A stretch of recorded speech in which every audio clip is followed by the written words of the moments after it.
kad moteris, kurios švenčia mergvakarius, aš pats matau, esu dalyvavęs, kurios kaip tik nori įsitaškyti, pabūti vienos, be vyro, atsipalaiduoti.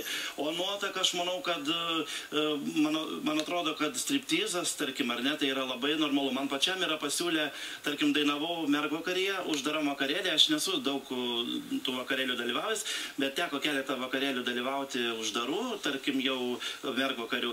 Ir man tiesiog po dainavimo aš mėgstu pabendrauti, pasėdėti prie stalo, pabūti kartu, pašnekėti, tai moteris įsipasakoja visokių dalykų, net pati nuotaka man įsipasakojo, net kodėl jinai teka, ne iš meilės buvo tokių dalykų.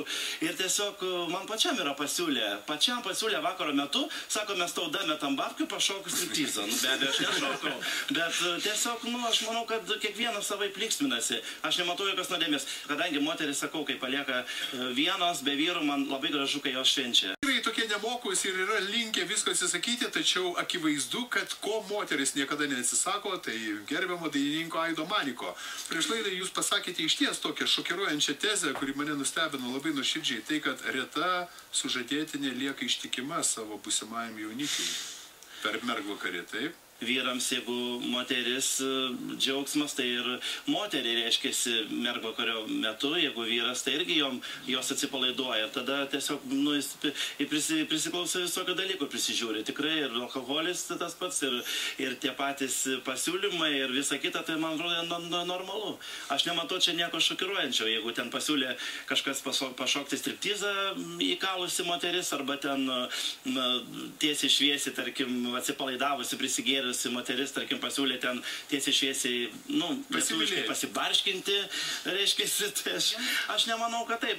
Kartais tenka netgi sėsti mašiną, išvažiuoti ir tiesiog stovi moteris įsiūlosi kartu važiuoti į svečius, tai vis tiek, tiesiog, tai alkoholis, baliai, vakaronės ir atsipalaidavimas ir galbūt moteris, tarkim, vieniša, visa kita. Bet jeigu graži moteris, jeigu normali, kodėlgi nepabendravus čia yra. Tai jūs kalbate nepabendravus ar nenusidėjus?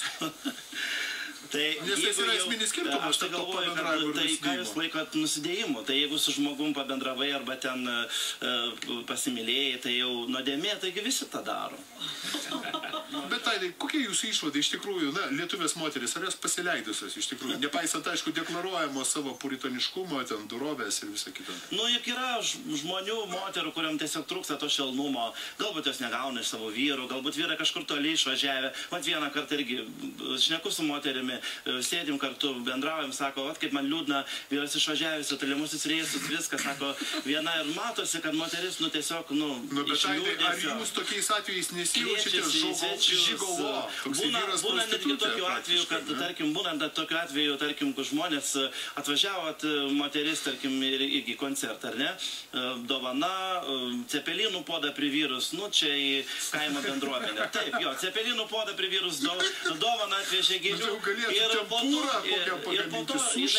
po to įkyriai kvietė į svečius, sako, ar jūs dar po šio koncerto kažkur važiuosit? Sako, jo, važiuosim. Jinai sako, aš tai kviečiu pas save, sako. Tai aš sakau, gal kitą kartą jinai sako, bet žinok, sako, aš čia viską dėl tave šiandien dariau. Cepelinų puodą. Tai reiškia, gal davė supras, kad irgi turėjau važiuoti už tuos cepelinus ir dainuoti tenai. Reikėjo sakyti, Aidai, reikėjo sakyti įkainiai truputėlį aukštesni. Būna visokių žmonių, būna visokių moterų, bet aš, man atrodo, iš dalies pateisinu, kiekvienas turi savo atsipalaidavimo lygį, vienam, kaip sakyti, rimtis, kitai papusrodį, trečiai ištikimai. Aidai, gal jūs galvojat praplėsti savo paslaugų asortimentą, įtraukti dar atpalaiduotojo profesiją?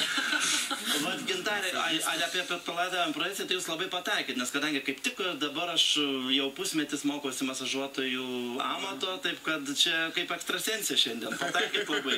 Bus toks dalykas, bet tikrai nesinaudosiu ir nelysiu su kiekviena į lovą. O tai sakykite, tuose masažuose yra kažkurioje pakopoje tas happy ending? Laiminga pabaiga.